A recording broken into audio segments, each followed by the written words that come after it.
ಗ್ರಾಮ ಪಂಚಾಯತಿಯಲ್ಲಿ ಅಧಿಕಾರಿಯಾಗಿ ಕೆಲಸ ಮಾಡ್ತಾಯಿದ್ದೀನಿ. ನನ್ನ ಕಡೆ ಬಂದು ಕಾವ್ಯ ಅಂತ ಎಸ್ ಸಿ ಅಂತ ಹೇಳಿ ಕೆಲಸ ಮಾಡ್ತಾಯಿದ್ದೀನಿ.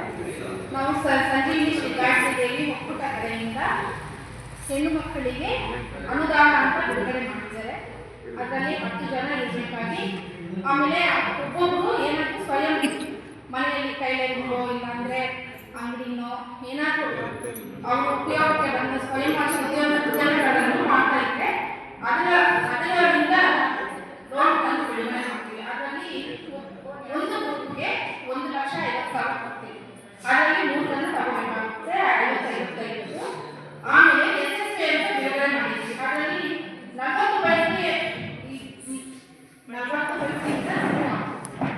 ಬಡ್ಡಿಯಿಂದ ಬಿಡುಗಡೆ ಮಾಡಿದ್ವಿ. ಅದರಲ್ಲಿ ಬಂದು ಗ್ರೂಪಲ್ಲಿ ಯಾರಾದರೂ ಏನಾದರೂ ಕೋಳಿ ಸಾಗಾಣಿಕೆ ಇಲ್ಲ ಕುರಿ ಸಾಗಾಣಿಕೆ ಇಲ್ಲವೇ ದನದ ಕೊಠಡಿ ಇಲ್ಲ ಬೇರೆ ಬೇರೆ ಕೆಲಸಗಳು ಇಲ್ಲಾಂದರೆ ಉದ್ಯೋಗ ಇದಕ್ಕೆ ಏನಾದರೂ ಟ್ರೈನಿಂಗ್ ಹೋಗ್ಬಿಟ್ಟು ಮನೆಯಲ್ಲಿ ಟ್ರೈನಿಂಗ್ ಮುಗಿಸ್ಕೊಂಡು ಬಂದಿದ್ದು ಅದರ ಮೇಲೆ ನಾವು ನೋಡಿಕೊಂಡು 1 ಲಕ್ಷ ರೂಪಾಯಿ ನಾವು ಸಾಲವನ್ನು ವಿತರಣೆ ಮಾಡ್ತೀವಿ. ಹಾಗೆ ಎಲ್ಲ ಪಂಚಾಯತಿಗಳಲ್ಲೂ ಈ ಥರ ಎಲ್ಲ ಕಡೆಯೂ 30 ಪಂಚಾಯತಿಗಳು ಈ ಥರ ಇಂಡಿಕೇಟರಾಗಿ ನಾವು ಕೆಲಸ ಮಾಡಿ ವಿಧಾನಗಳಲ್ಲಿ ಗುರುತಿಸಿ ಹೆಣ್ಣು ಮಕ್ಕಳಿಗೆ ಉಪಯೋಗ ಆಗುವಂಥ ಅದರ ಬಗ್ಗೆ ನಾವು ತಿಳುವಳಿಕೆಯಿಂದ ನಮಗೆ ಕರ್ನಾಟಕದ ಕಡೆಯಿಂದ ನಾವು ಬಿಡುಗಡೆ ಮಾಡ್ತಾ ಇದ್ದೇವೆ. ಹಾಗೆ ಸಂಜೀವಿನಿ ಕಡೆಯಿಂದ ನಿಮಗೆ ಉಪಯೋಗ ಕೃಷಿ ಸಖಿ ಪಶು ಸಖಿ ಅಂತ ಆಯ್ಕೆ ಮಾಡಲಾಗಿದೆ. ಅದರಲ್ಲಿ ಕೃಷಿ ಸಖಿಯಿಂದ ಕೃಷಿ ಕಡೆ ಏನಾದ್ರು ಸೌಲಭ್ಯಗಳು ಸಿಗುತ್ತವೋ ಅದೆಲ್ಲ ನಾವು ಎಲ್ಲರಿಗೂ ನಾವು ತಿಳಿಸಿ ಮಾಹಿತಿಯನ್ನು ಕೊಡಲಾಗುತ್ತದೆ. ಹಾಗೆ ಪಶು ಸಖಿಯಿಂದಲೂ ಹಾಗೆ ಪಶುಗಳಿಗೆ ಬರುವಂತಹ ಏನಾದರೂ ಕಾಯಿಲೆಗಳಿಗಾಗಿ ಏನಾದರೂ ಬಟ್ಟಣದಲ್ಲಿ ಇರ್ತಾರಲ್ಲ ಪಶು ಬಟ್ಟಣದಲ್ಲಿ ಮನೆಗಳಲ್ಲಿ ಇರ್ತಾರ ಹೆಣ್ಣು ಮಕ್ಕಳಿಗೆ ಅವ್ರು ಗುರುತಿಸಿ ಅವ್ರಿಗೆ ಹಸುಗಳನ್ನು ನಾವು ಕೊಡಲಾಗುತ್ತದೆ. ಹಾಗೆ ನಮ್ಮ ತಾಲೂಕು ಪಂಚಾಯತಿಯಲ್ಲಿ ನಮಗೆ ಈ ಥರ ಸಪ್ರೇಟಾಗಿ ನಮ್ಮ ಆಫೀಸ್ ಅಂತ ಮಾಡಿ ನಮಗೆ ಈ ಥರ ಸೌಲಭ್ಯಗಳನ್ನು ಮಾಡಬೇಕಾಗಿ ಎಲ್ಲರೂ ಗುರುತಿಸಿ ನಮಗೆ ಇಷ್ಟೊಂದು ಅನುಕೂಲ ಮಾಡಬೇಕೆಂದು ನಾವು ನಮ್ಮ ಸ್ಟಾಫ್ 5 ಜನವನ್ನು ಆಯ್ಕೆ ಮಾಡಿ ಇಡಲಾಗಿದೆ. ಆದ್ದರಿಂದ ಎಲ್ಲರೂ ಸಹಕರಿಸಿ ನಮಗೂ ಸ್ವಲ್ಪ ಸಪೋರ್ಟ್ ಮಾಡಬೇಕಾಗಿ ನಾವು ಕೇಳ್ಕೊಳ್ತಾ ಇದ್ದೀವಿ. ನಮ್ಮ ಸಾರು ಕಡೆಯಿಂದ ಅಧ್ಯಕ್ಷರ ಕಡೆಯಿಂದ ಬಂದಿದ್ದ ಮೆಂಬರ್ ಕಡೆಯಿಂದ ಎಲ್ಲರೂ ನಮಗೂ ಸ್ವಲ್ಪ ಸಪೋರ್ಟ್ ಮಾಡಿ ಅಂತ ನನ್ನ ಅನಿಸಿಕೆ. ಇಷ್ಟೆಲ್ಲ ಮಾತಾಡಿದ್ದಕ್ಕೆ ಎಲ್ಲರೂ ನನ್ನ ಧನ್ಯವಾದಗಳು. ನಾವು ಹವಾಮಾನದ ಬಗ್ಗೆ ನಾವು ಕೆಲಸ ಮಾಡ್ತಾ ಇದ್ದೀವಿ.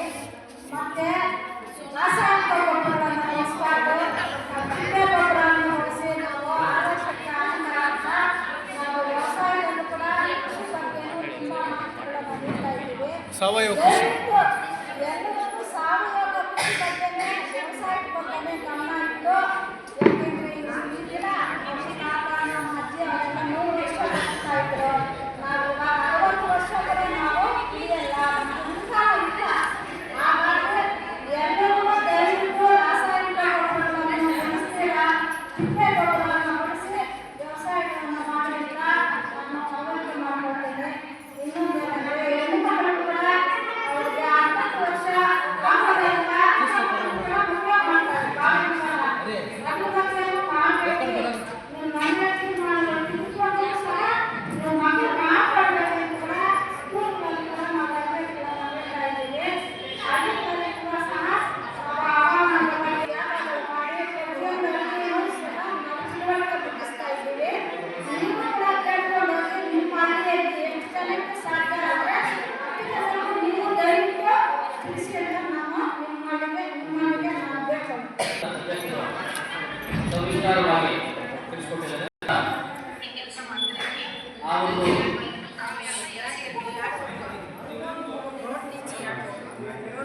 ಆ ಒಂದು ಸರ್ಕಾರದ ಒಬ್ಬರಿಂದ ಬೆಳೆದಿರತಕ್ಕಂಥ ತರಕಾರಿ ಆಗಲಿ, ಒಂದು ರಾಗಿ ಆಗಲಿ, ಒಂದು ಭತ್ತ ಆಗಲಿ, ಬೇರೆ ಆಗಲಿ ಯಾವುದೇ ಆಗಲಿ ಅದರಿಂದ ನಮಗೆ ಆರೋಗ್ಯಕ್ಕೆ ರಕ್ಷಿತರ ಆಗ್ತದೆ.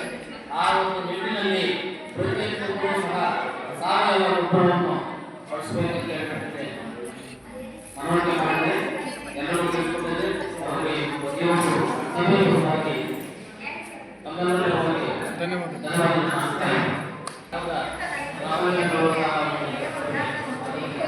ಅವರು ಸಹ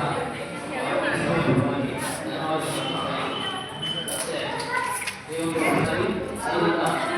ಈ ಒಂದು ಉನ್ನತ ಸಂಸ್ಥೆಯ ಸಾಂಸ್ಕೃತಿಕ ಅಧ್ಯಕ್ಷತೆಯನ್ನು ವಹಿಸಿ ಈ ಒಂದು ಸಭೆಯನ್ನು ಸಂಪೂರ್ಣವಾಗಿ ನೆರವೇರಿಸುತ್ತದೆ. ಮತ್ತೆ ಈ ಸಭೆಯ ಪರವಾಗಿ ಗ್ರಾಮಪಂಚಾಯತ್ ಪರವಾಗಿ ಪ್ರಶಸ್ತಾ ಇದೆ. ನಮ್ಮ ಉಪಾಧ್ಯಕ್ಷರು ಸಹ ಆಗಮಿಸಿ ಸಭೆಯನ್ನು ಯಶಸ್ವಿಗೊಳಿಸಿದೆ. ಅವರು ಸಹ ಈ ಸಭೆಯ ಪರವಾಗಿ ಅಭಿನಂದನೆ ಸಲ್ಲಿಸ್ತಾ ಇದ್ದೀವಿ. ಅದೇ ರೀತಿಯಾಗಿ ನಮ್ಮ ಸೋದರರು ಸಹ ಈ ಸಭೆಗೆ ಆಗಮಿಸಿ ಸಭೆಯನ್ನು ಯಶಸ್ವಿಗೊಳಿಸಿದೆ. ಅವರು ಸಹ ನಮ್ಮ ಪರವಾಗಿ ಸಭೆಯ ಪರವಾಗಿ ಅಭಿನಂದನೆ ಸಲ್ಲಿಸ್ತಾ ಇದ್ದೀವಿ. ಅದೇ ರೀತಿಯಾಗಿ ನಮ್ಮ ಈ ಮಗಾನಗರ ಗ್ರಾಮದ ಸದಸ್ಯರಾದಂಥ ಕರ್ನಾಟಕ ಅವರು ಸಹ ಈ ಸಭೆಗೆ ಆಗಮಿಸಿ ಈ ಸಭೆಯನ್ನು ಯಶಸ್ವಿಗೊಳಿಸಿದ್ದಾರೆ. ಅವರು ಸಹ ಈ ಸಭೆಯ ಪರವಾಗಿ ನಮ್ಮ ಪರವಾಗಿ ಅಭಿನಂದನೆ ಸಲ್ಲಿಸ್ತಾ ಇದ್ದೀವಿ. ಅವರು ಸಹ ಅವರು ಸಹ ಎಲ್ಲ ಪರವಾಗಿ ಸಭೆಯ ಪರವಾಗಿ ಅಭಿನಂದನೆ ಸಲ್ಲಿಸ್ತಾ ಇದ್ದಾರೆ. ಅದೇ ರೀತಿಯಾಗಿ ನಮ್ಮ ಎಸ್ಆರ್ಡಿ ಸದಸ್ಯರಾದಂಥ ಮಂಜಣ್ಣ ಅವರು ಸಹ